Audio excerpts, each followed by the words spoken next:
ô giống cái trông thế là rong nó giống trông rong thuốc cái nó không dư nói cũng mất cho mẹ và cứ đánh cô tiệt bây giờ chỉ cô xã nhiều thế nó một nông yếu tao nữa đó rong thuốc cái nó cứ đánh nữa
cái này gì chứ ta nè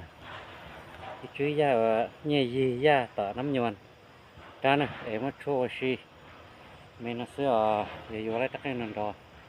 cái thế này để pick lại thế này đó chỉ là แต่ว่าจินเดตามเต้นเนาะเดี๋ยวต่อป้าๆสิได้ลิเที่ยวแต่ว่าโชว์ชินจิแล้วเนอะ